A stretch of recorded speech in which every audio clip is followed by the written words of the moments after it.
after what feels like 6 months of autumnal weather, things are about to change. And over the next few days, we've got some colder, wintry weather hitting us. Not entirely unexpected, it is the last third of November, but I suppose autumn just seems to have dragged out so long this year that it seems a bit sudden. Well, definitely that's my excuse for not being 100% prepared. So this weekend, I've got to get every plant that needs packing in the house, every plant in the polytunnel, which isn't built yet, and all my plants that need some kind of preparation for winter, they're going to get done as well. So whilst I did a video about a month back, a tour around the whole garden, today I want to go through the practical demonstration. A few of the key plants, the Ensete, Gunnera Manicata, Canna, Musa basjoo, the plants that really need a bit of extra care to keep them going through the winter months. The exciting plants, the big leaf plants, and the ones that I can't wait to come back next year. So let's get cracking. Even before I started recording this video, I could tell you it's certainly going to be a longer one, but hopefully it's going to be absolutely packed full of information. And even if you brought some of these plants inside already, cut them down for winter, I want to give you a few tips for each one that will hopefully increase your chances of getting them through winter and really set them up some strong summer growth next year. As always, I'll split the video up into chapters, so if there's a certain plant you want to find out about, you can just skip to that section. But if you want to watch the whole video, learn about how I pack the garden away for winter, then let's get going.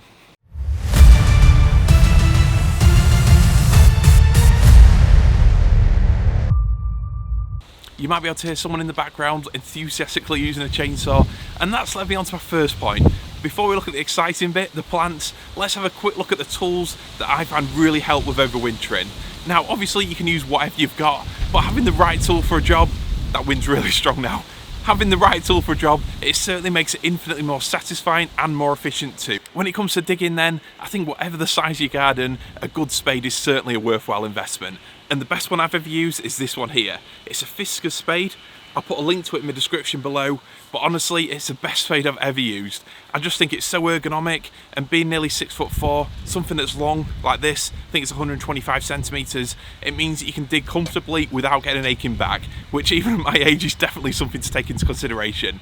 And also, I just think it's really tough as well. As a general rule, I do like old-fashioned equipment, more manual type stuff, and this Fiskars spade, yes, it's really light, but that doesn't mean it's any less tough. And I've used it for stuff that I really shouldn't have used a spade for, and it's come through it all right. So seriously, if you want the spade, treat yourself for Christmas, that is the one to go for. Now, when it comes to smaller jobs, obviously a trowel's helpful. This one is just a generic trowel. I think really everyone makes a good one, so just get a trowel, it's helpful. And if you want something that's potentially a cross between a trowel and a knife, which might sound like a bit of a weird combo, but it's actually really good for grubbing out those small plants, cutting through tree fern roots, digging into those tough soils, then a hori is certainly a tool to get. This one is from Bare Bones, but I think quite a few different manufacturers make them now, and it's just a really handy tool. You might not have heard it before, and it's apparently Japanese for dig, which pretty much is what you do with it. But it's a really helpful tool for either overwintering, digging plants up at this time of year, or planting them in spring. So again, certainly worth getting. The next thing you'll need for chopping those plants down is a good set of secateurs. And honestly, it really is worth spending a bit more money to get a decent set. They'll be easy to use, more comfortable, and they'll last you for years. And the best ones that I've found are these here, Felco number 2. These could do with a bit of a clean up, but they will last you for years and years. And honestly, they're the most comfortable ones I've used. You could use them all day, no problems at all. Now, the best thing about these, I think as well, is that they're suited for large hands. Because so many things in this world, so many tools, they're great for people with smaller hands, but when you've got bigger hands, they just don't work right. Whereas these Felcos, they absolutely fit perfectly. So they're definitely recommended. But let's be honest, a lot of the big tropical plants in your garden, plants like the Gunnera Manicata, it's got huge stems like that, you're not going to be cutting through that with secateurs. So it's worth picking up a decent knife, like a Mora knife. They don't cost a lot, they'll last for years, really strong blades too. And you might hear some people recommend using a bread knife, but let's be honest, we're civilised here, a bread knife is for bread. They've got lots of spiky points down them, so they're definitely a bit dangerous too. So safety first, pick up a machete or a small sword, so you've got one point at the end. See, definite common sense. And also, it makes the job of overwintering so much more fun. Anyway, let's get on with it. Kicking things off then, unfortunately someone just started using the pressure washer or something, but hopefully you can hear me okay. So we're looking at the Gunnera Manicata first, which is definitely the plant that's growing the best for me this year. It's sized up so well, and without a doubt got the biggest leaves in the garden. That middle plant there, just look at the size of that leaf, it's absolutely incredible. But I've got 3 here in a row, 2 smaller ones either side of it. maybe a bit of overkill, but I'm going to leave them all in and we'll see how they develop. I'm excited to see just how big they can get next year. But what we're going to do now is prepare them for winter. Now, Gunnera Manicata, they are quite a tough, hardy plant, apparently down to -10, something like that, maybe a bit more, but you need to protect the crown. The crown, the centre of the plant, it's got sort of pink hairy bits around it, and that's the bit that's not quite as tough as the rest of the plant. Or certainly, you don't want it taking a lot of winter cold, you don't want it freezing through, getting a lot of frost on it. So what we do is chop the leaves off and use those to create a wigwam to protect the crown itself. So it's nice and easy, and I'll just show you what I do right now. So just give you a closer look, that bit there, that's the crown of the plant, the centre, and that's the bit you need to protect. All these leaves get chopped off, and if you notice, they've already started to go a bit brown, so we don't worry about the leaves. Chances are, if there's more severe cold, they'd die back anyway. It's all about protecting that crown. So let's get chopping those leaves back and get it protected. I thought I'd show you with the biggest plant in the garden, just to show you how much room it takes up and how I set it up for winter. So let's get on.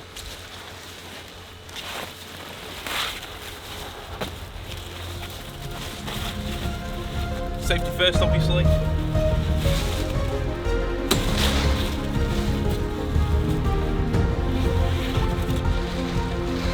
There's some big leaves.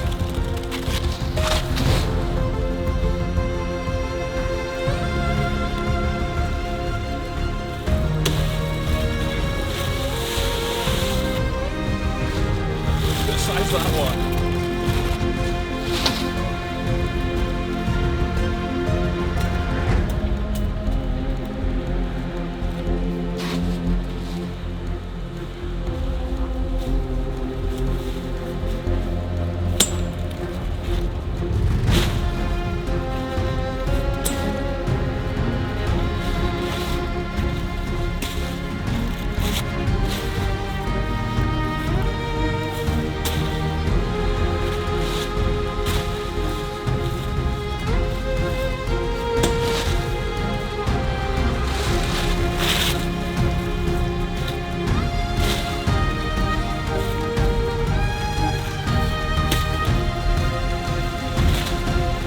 Now for the biggest leaf of all.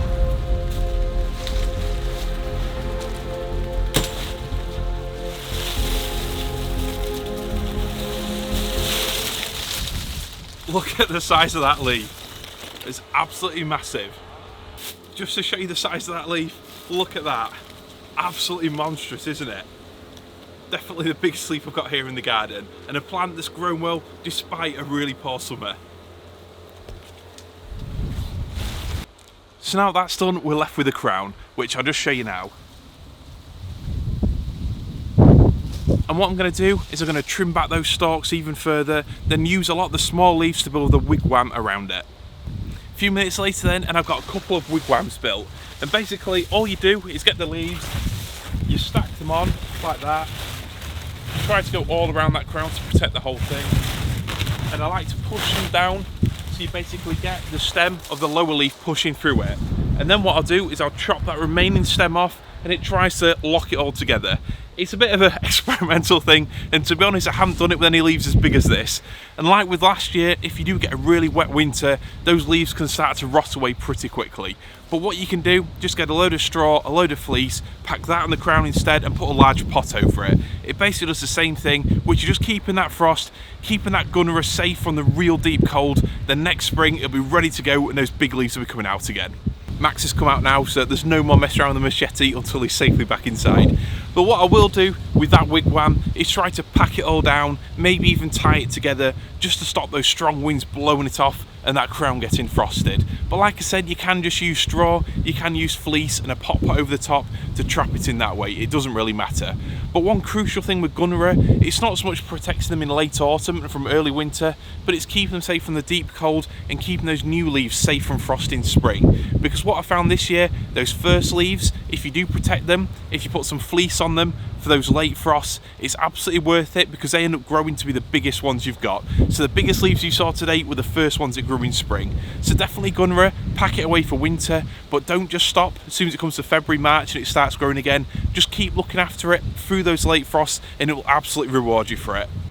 Max is back inside now, safely away from the machete, and outside here, now the Gunnera are tidied up, there's so much more space for activities. But there's no time to rest because that sun's going down and I want to get a few more plants sorted out today.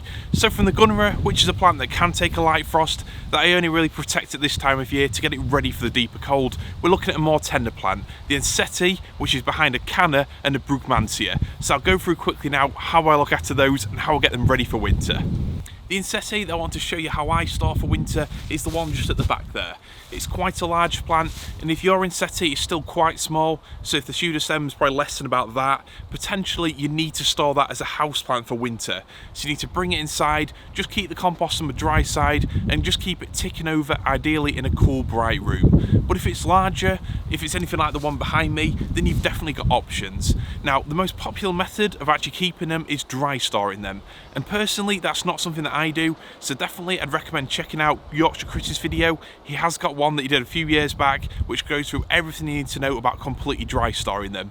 Basically, as a plant, they don't need light for winter, they don't need any heat as such, they just need to be dry, cool, dormant, and that way they can stay in that condition for quite a few months at a time. You can bring them out, get them ready next March or April. But what I tend to do is a little bit different. I tend to do the same as dry storing them, so I chop the leaves back, I dig it up, take off most of the roots, and then I put it in a pot of compost, and I basically keep it ticking over in that compost in a cool room. We've got a very small room here at the end of the house, which I basically use as a greenhouse, but ideally somewhere definitely frost-free, somewhere cool, somewhere bright if possible, and I just like to keep it ticking over for the winter months. And the key with Ensete, it's basically keep them on the drier side. You can control the rate of growth by only watering them very, very occasionally. And the bigger the pot, the bigger the plant, the less water it needs. If you give it too much water, if you try to grow them as a house plant, try to really keep them growing through winter, what happens is with the extra heat inside, the extra water, but there isn't enough light, they just get really leggy, get very weak, they get mites infested in them. It's not something you want to do. So it's better to keep them in some kind of dormancy, whether that's dry storing them or keep them in a pot like I do here. First things first then, I need to get rid of this Brugmansia which is in the way. Not get rid of, but dig up carefully.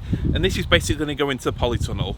You can be quite rough with them because they grow back from pretty much anything, but it does need to be kept somewhere frost-free for winter. So I'm just going to get that dug up now, get it out of the way, then I'm on to the Canna.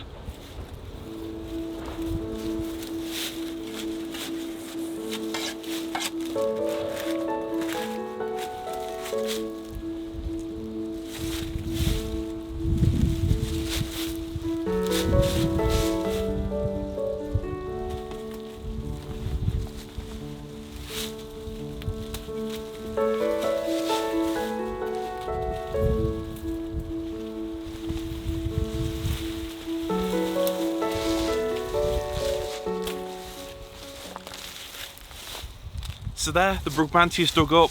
There's a couple bits that snapped off that I will use for cuttings, but basically I'm just going to put this in a pot that's just big enough for the roots and put it in the polytunnel. Yes, some of these leaves might get a bit frosted and die back, but these new shoots like these will appear in spring and it'll be bigger and better next year. And this is a plant I bought for £1.99 from Lidl, so from May through to November it's put on some decent size. Next up then we're on to the Cannas, and this is a Canna musifolia. I think this one probably got a bit too much shade. It's not grown massively well this year, certainly nowhere near as big as the ones opposite that definitely get a lot more of that summer sun. But here, it's done alright, and I maybe want to move this next year.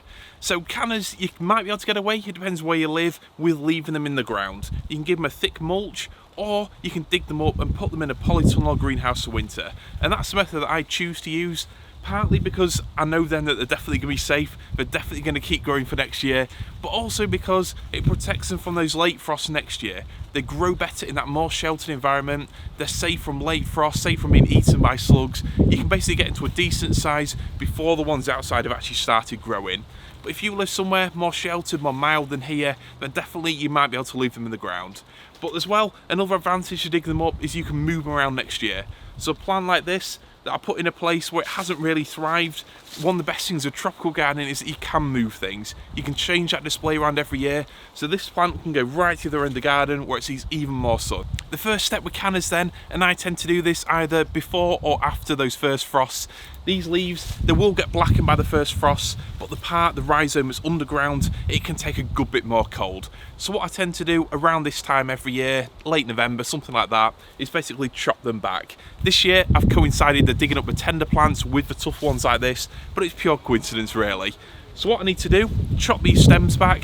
It might seem like complete sacrilege, but it's not a problem at all. We're not worried about the part that's above ground. Those stems, those leaves, the flowers, they're pretty much finished now, and there'll be new ones next year to replace them. So we need to chop the whole thing back, ideally to around 3 or 4 inches above the ground level.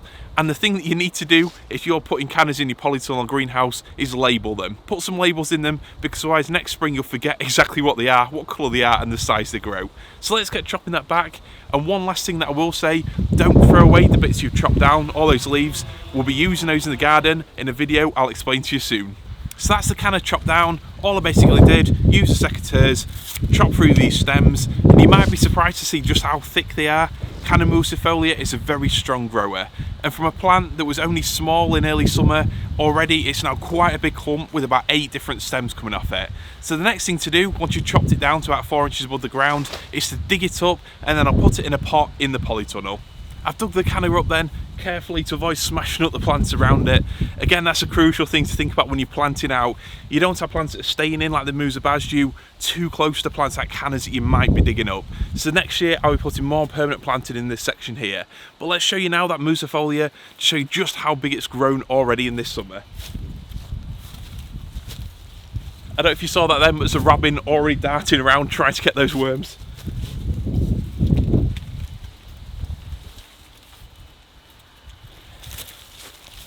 So there you can see the Canna musifolia, and like I said, this was a small plant early summer, so already it's grown to this lump.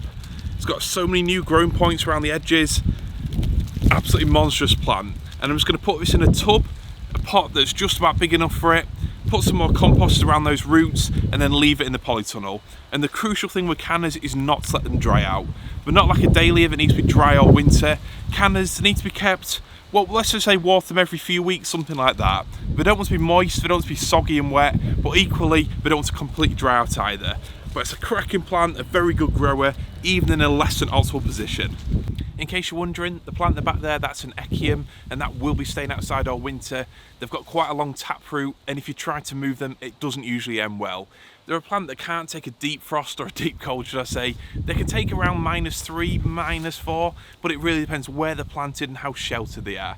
So with those, you can put a bit of fleece over them on the coldest nights, and it's perfectly natural for them to shrivel up as the frost gets them, but usually they bounce back. However, if you want to actually count on them getting through winter, the best thing you can do is probably move to Cornwall. Up here, it's pretty much a gamble as to whether they make it through, and really, that's the way I look at it. If they do make it through 1 or 2 winters, you get those amazing flower spikes. 3-4 meters, even taller than that, absolutely incredible. But really, whether they make it through, it's just luck really every year. And in front of that, you've got a Musa basjoo. Now, these, when they're larger, they are very tough, very hardy, and I will be looking in more detail about those in a video coming soon. But this one here, it's in that tricky stage, because if it was small and if it was potted, I would just put it into the polytunnel or bring it into a shed or something like that for winter. But when they're outside and when they're this small, they're a bit vulnerable to deep cold. So what I will do with that is put a few canes around it, wrap fleece around those canes, pack it full of straw, and then put something on top to keep the water out. And that way it should have the best chance of making it through. But like I said, it's just this first year from a small plant, the first winter that's a tricky one. Future years going forward, when it's bulked out a bit more, that rhizome underground will have so much energy stored there, it's really a tough plant. And even if the top above ground, even if that gets completely frozen and dies back, there will be life underground and it will come back again next May, and they can soon get to a decent height. So that's a plant, again, I'm not especially worried about, and I'm only really protecting it because it's its first year. But anyway, on to the Ensete. And this plant is maybe a 3rd year plant, 2nd or 3rd year, so it's grown pretty well, it's already a pretty decent size. And the first thing that we do is chop the leaves back. We're not worried about keeping these leaves growing, and they take up a stupid amount of room, so we need to chop them back so I can take it inside. And once you chop those leaves back, you'll be amazed at just how much smaller it looks. And for this one, I'm using the Mora. I'm not using the machete for obvious reasons. I would end up damaging that shoulder stem. And that's probably a crucial thing to mention with Ensetes. You don't want to cut that main stem or pseudo stem. You don't want to cut into that. You don't want to bruise it, because like an apple that you're going to store for winter, if you've got any kind of bruising, it can lead to rotting. So it's important to treat it with a bit of care, a bit of respect. That being said, it's now time to chop the leaves off.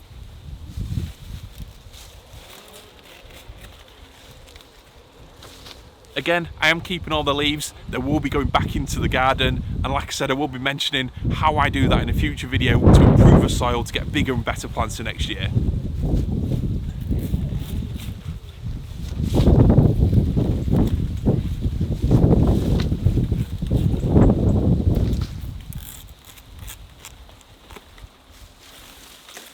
Again, this Ensete, it's done alright, but it's not grown massively, and again I put that down to the shadier spot. In the past I've had really big ones growing in pots, and at the old house when I grew them in a really sunny spot, they got absolutely massive.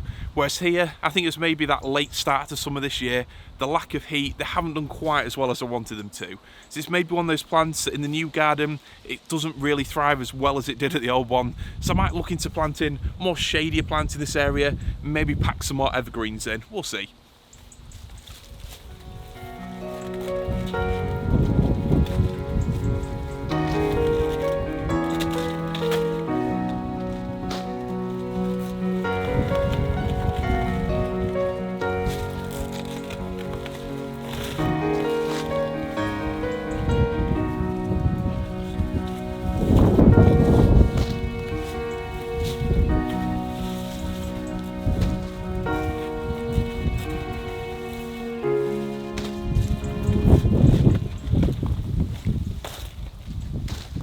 So there we are, that's most of the leaves chopped off, and to be fair, even this one can go as well, because new ones will keep pushing up.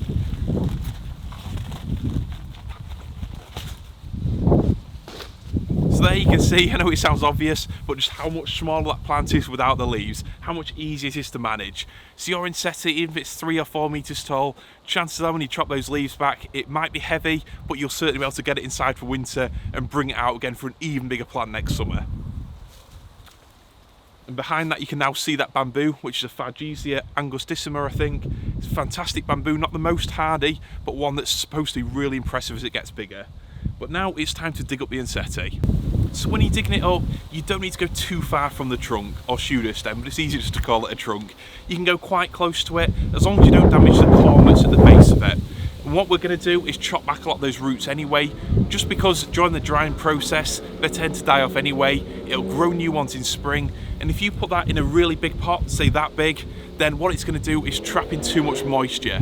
Too much moisture in a slightly less than optimal environment can lead to it rotting. So what we want to do is basically put this in the smallest pot possible.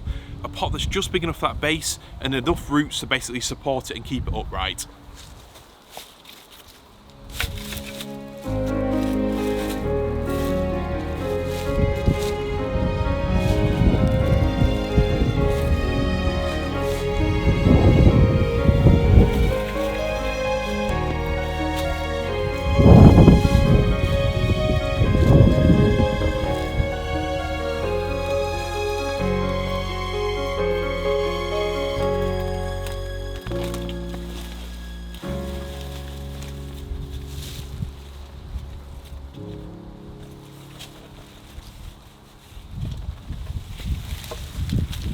So, this is the Ensete dug out then, and what you might realise, even a small plant like this, they're definitely heavy.